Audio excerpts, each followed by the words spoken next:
What is going on, y'all? Welcome back to Family and Fit, where we talk fitness and how to integrate it in your busy lifestyle. So I'm going to try to keep this video short. Probably not going to happen. Never does. But let's go ahead and just jump right into this. So today we're going to be going over kind of one of the things that I'm utilizing to make this dieting process a little bit easier and kind of just automate it. You really want to automate your whole dieting process and make it as simple as possible and just make it feel just effortless. And the way to do that is to automate it. So just set things in place and be able to keep that routine. And if you mess up a little bit on that routine, then you can stay on track. If you're able to follow all these little aspects of diet, nutrition, exercise, it's okay to, have some ice cream now and then, go over on your calories a little bit now and then, and you can still make progress. And especially if you're not going to beat yourself up on time and trying to do it too quick and whatnot. This is going to be kind of like a series of videos that's going to go into like things that I'm doing for dieting, but I'm really going to like niche down and really target in on certain things that I'm doing to automate it. So like each part of the process of dieting and getting lean, matter of fact, not just dieting, but getting lean.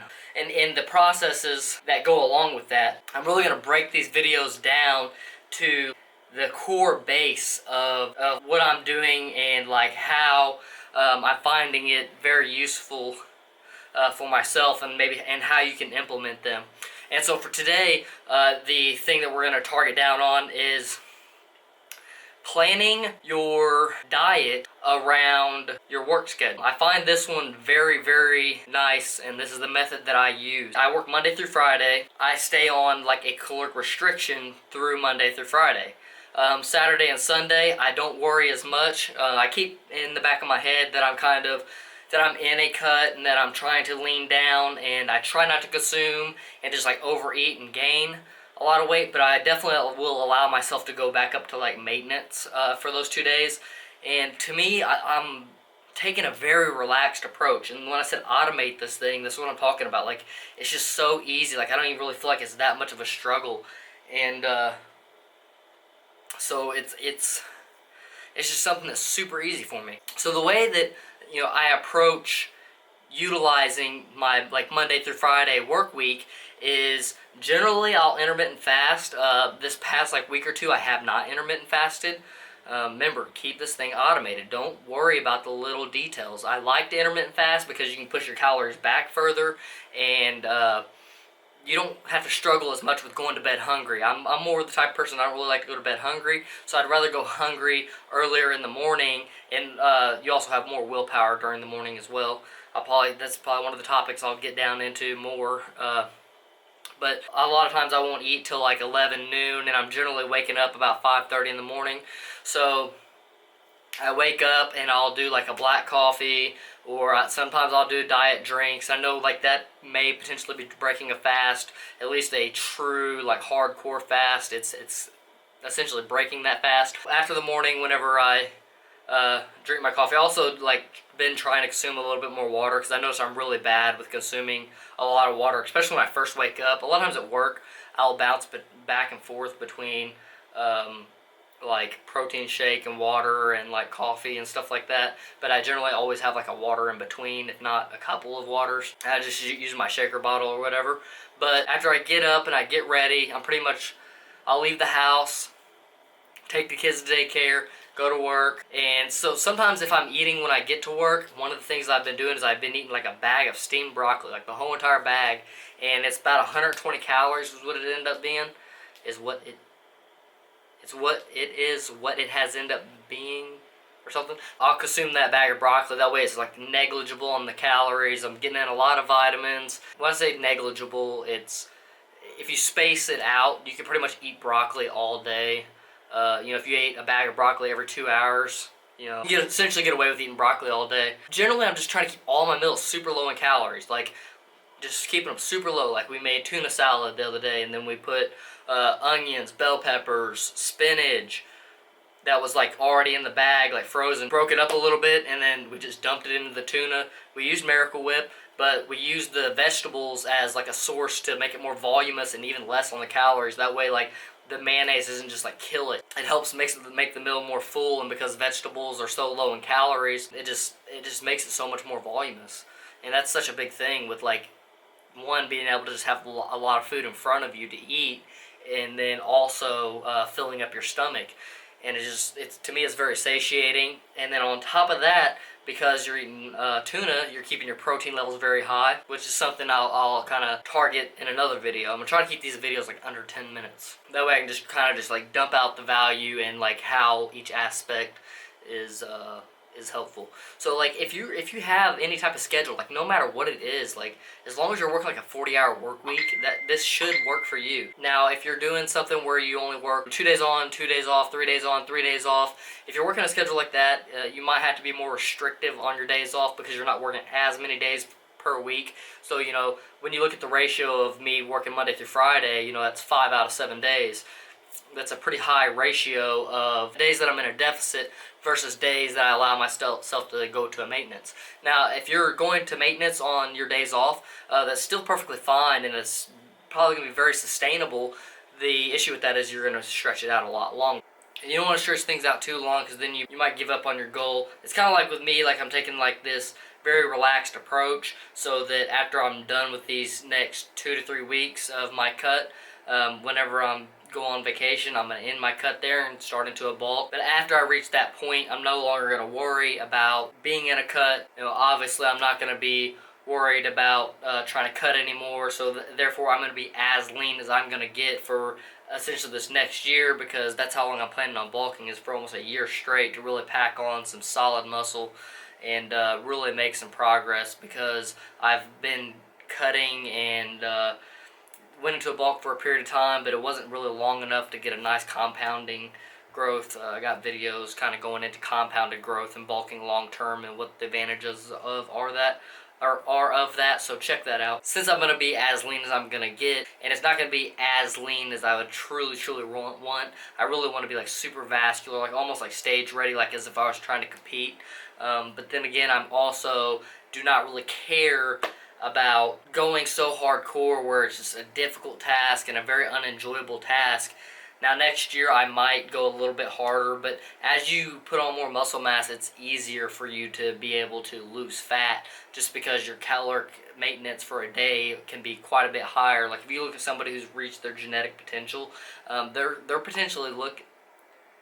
looking at roughly about anywhere from like 500 to almost 1,000 calories more than you, depending on like their height and stuff, and depending on their height and their, you know, muscular structure and skeletal structure and just overall genetics. But it's a lot more difficult to cut when you don't have much lean muscle mass. My goal for calories, I'm trying to stay about 1,200 calories per day, and that's been fairly good for me. And I've been generally hitting anywhere between 15 to 1,200 calories, depending. Some days have maybe even been less, but there's also been days that we've been going on really nice long walks. Like we walked for like 4 hours the other day and burnt like 700 calories, and it was just a nice, I think it was an 8.5 mile walk.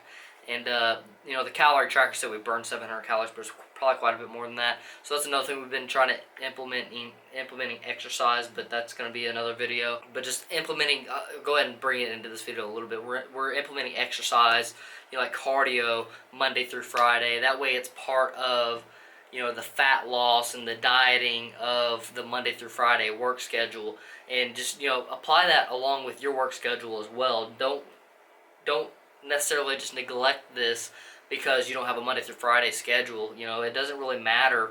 It's the whole aspect of you going into that routine of work and being able to daily just like prep out your meals and pack things. Like you can do stuff like the tuna stuff and be very, very cheap, and like spending hardly any money on the foods that you're needing to consume to make great progress in both gains and cutting, and then keeping your protein levels high. Or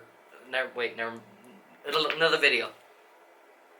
But yeah, so just definitely take advantage of the routine. That's mainly why, like, that's the main aspect of utilizing your work schedule. Generally, whenever I'm getting off of work, I've hit about 600 calories. You know, all this stuff is give or take 100 to 200 calories depending on the day, just depending on how I felt. But I really try to hit that 600 mark for while I'm at work. That way when I get home I can have another 600 calories. I generally get home. So when I come home I'm consuming, my 300 to 400 calories, but I really like to try to leave a couple hundred extra calories left. That way I can eat a little something right before bed. It's almost always dark chocolate that I eat. I always eat super dark chocolate, like 80%, and I do that because it's just super satiating. And that goes along with my routine of like how I eat and how I make a routine out of it. That way I can just put it in place and put it on autopilot. And I'll generally select a food that I know the macros on. I eat that same thing Monday through Friday while I'm at work, and then when I come home for dinner, I'll eat something that's diverse. So like at least 50% of the time it's probably the chicken strips. I may eat like 250 calorie proportions of the chicken strips, or one 250 calorie proportion of the chicken strips, and then like 2 bags of steamed broccoli or mixed vegetables, whatever it may be. I've also been consuming a lot of protein shakes here lately, just to kind of get my protein levels up a little higher. That's something that I've really struggled with because I haven't put too much effort into keeping my protein levels very high. I try to consume foods that are higher in proteins, but it's still just difficult to do, especially in a cut. So I find it very easy to just consume a protein shake, and also they tend to curb appetite very quickly. Not for very long, but very quickly. So like if you're super starving, a good example of this is a lot of times I'll consume a protein shake right when I'm leaving work, so that way when I get home I'm not starving. I'm just trying to eat this and eat that in my kitchen as soon as I get home, because that's a lot of times where you may end up getting into a binge, especially if it was a super low caloric day and I only took in like 300 calories for the entire day. By the time it's like 3 or 4 o'clock in the afternoon, it's easy to come home and binge. So even though you're going to consume 140 calories, it's going to be protein, which is one of the harder macro sources to get, and also it's going to immediately kind of satiate that hunger feeling, at least the urging drive that makes you binge eat a lot. That's something I've kind of learned to implement over time, so I don't go home and just binge, and I can keep my routine going, and I can keep this thing on autopilot and keep this thing consistent. If I left anything out in this video, just mention it down in the comments below. I'll add it to one of my other videos, or maybe I'll do a part 2 of this one. Mainly just keep the routine going. That's what the whole thing is with the whole work schedule. And it doesn't matter what your work schedule is. You can make it work. You can fit it in. Just do it. That's all there is to it. But in all seriousness though, if you like this type of video and you want to see more content like it, make sure to hit the subular button and hit that notification bell. That way you get notified whenever I post new videos, especially going along with this series, because this is just a little portion of the overall diet scheme, and I just kind of want to dive in a little bit deeper into each portion of the dieting and getting lean process.